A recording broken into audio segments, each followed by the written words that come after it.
Okay, so I just am really led to share this. This is a short video. Um, I was telling Lily about an Asian lady that Glenn and I had done work for in Florida. And out of all the Asians I know, every one of them I've ever known is very, very good at gardening. They're very good at growing things and making things really flourish. One, because Asians are raised very different than Americans. I can go into that in another video if you'd like, because it is really seriously different. And it's actually interesting the way they raise their children. Whatever it is that they find their niche in, they have them doing it from a very young age. And in their schools, they have them learning everything. They make their own food. They don't have a kitchen staff. Starting at the youngest ages. And Lily, can you hold this for me and just keep it on what I'm doing? Come sit down. Have a seat. Relax in the shade. And just keep it on what I'm doing, not on me. I want people to be able to watch what I'm doing. Sorry, if I do. What they taught me, so at a very young age, let me start there. It's correct.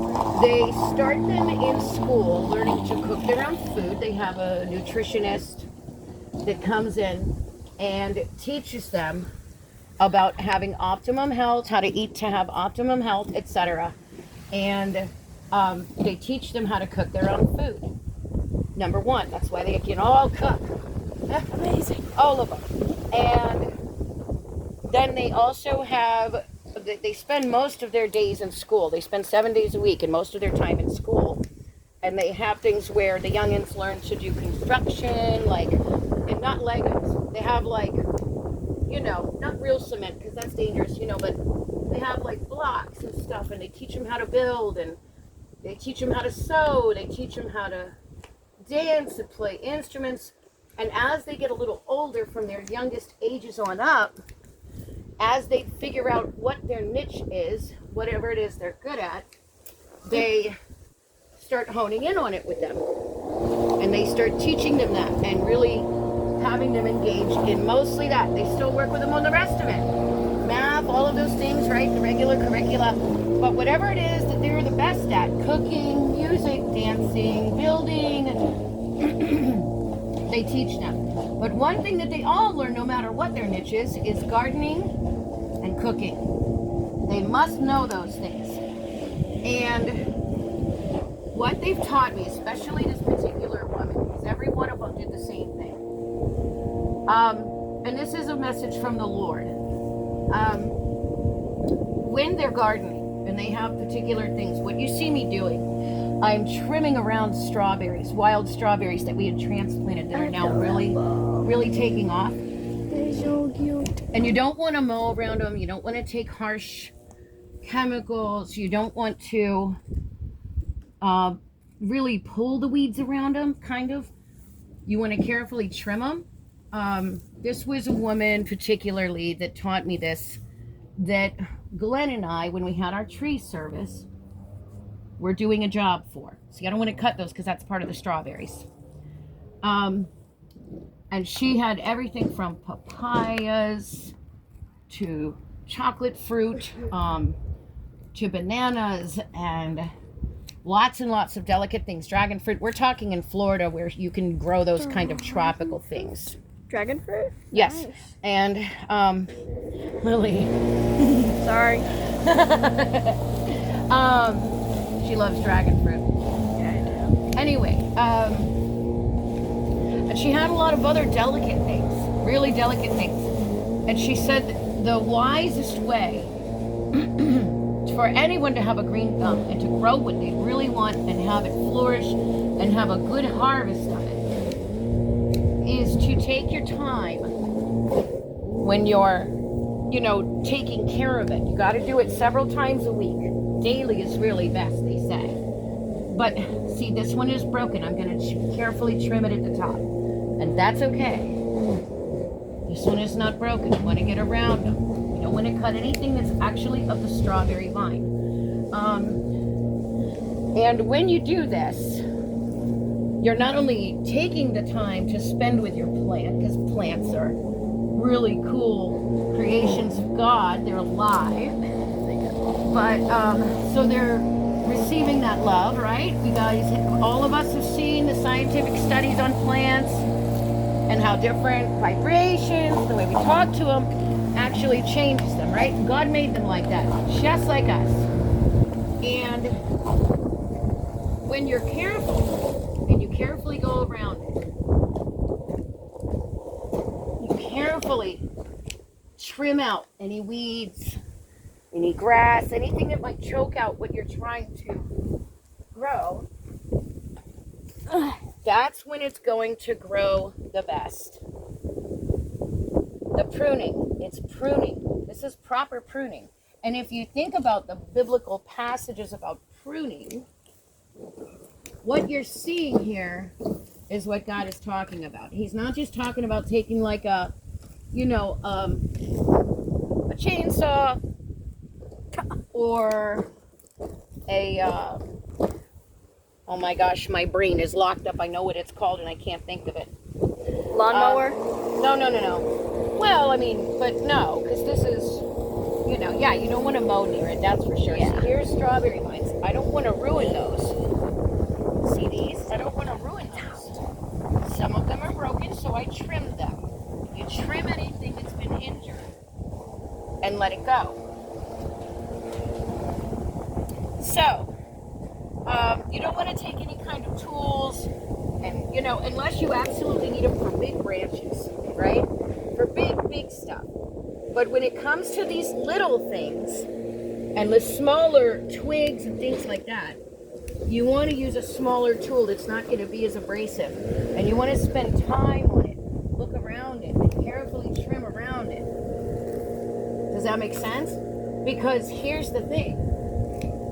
When we're carefully pruning it, and we're looking at every single piece of it that we're pruning and caring for, and that we're being so meticulous with it, we can see the finished work, and we can actually get everything that needs to be got.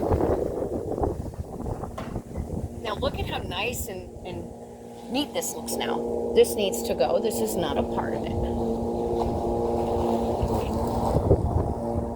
Now, we're taking really good care of our fruit and pruning. And there's so much about that. The fruit that's bore is not for us to keep. The tree doesn't need the fruit. The berry vines don't need the fruit. Amen? Amen. We do. They need to give it away. Yeah. Because we need There's somebody it. else Yeah. that needs it We for need it, nourishment. someone else. Yeah. Amen? Even animals need healthy And so stuff. when we are carefully tending to those things and pruning and caring for them properly, not only are they going to grow and flourish because we're taking such meticulous, careful care, but they're going to bear good fruit. Amen. Good fruit that's not going to be damaged. And that others, when we give it away, when it gives away the fruit that it's bearing, the good fruit, are going to be blessed. They're going to be blessed. And they're going to be nourished. Don't be afraid of the pruning. But also remember, when we are being pruned, this is what God is doing. He's not just going in there with a chainsaw or, you know what I mean, some crazy thing and just hacking away. I don't know why my brain, as I'm telling you, it's escaping me the name of the tools. The big loppers and the other big electric tools. They're unnecessary on most occasions, unless it's a big branch. And you don't want to use chemicals and stuff. You don't want to taint it. So I'm going to go in here. And I want you to just kind of get right here. You can see what I'm doing, because now I got to get really careful.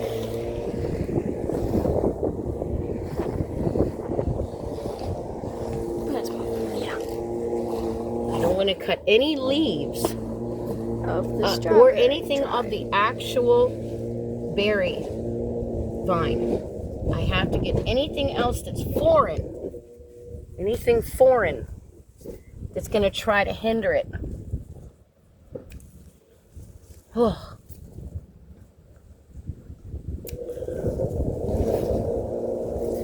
And see, another thing is when we're going through a pruning, when God is working on us, look at how closely I have to work with this thing. When you're working with your plants and your food and the things you're growing as medicine, whatever you're doing with it, you're literally spending so much time with it like the Lord does us. He's literally looking as close as he can and examining every single part of us. Look at this. This needs to go.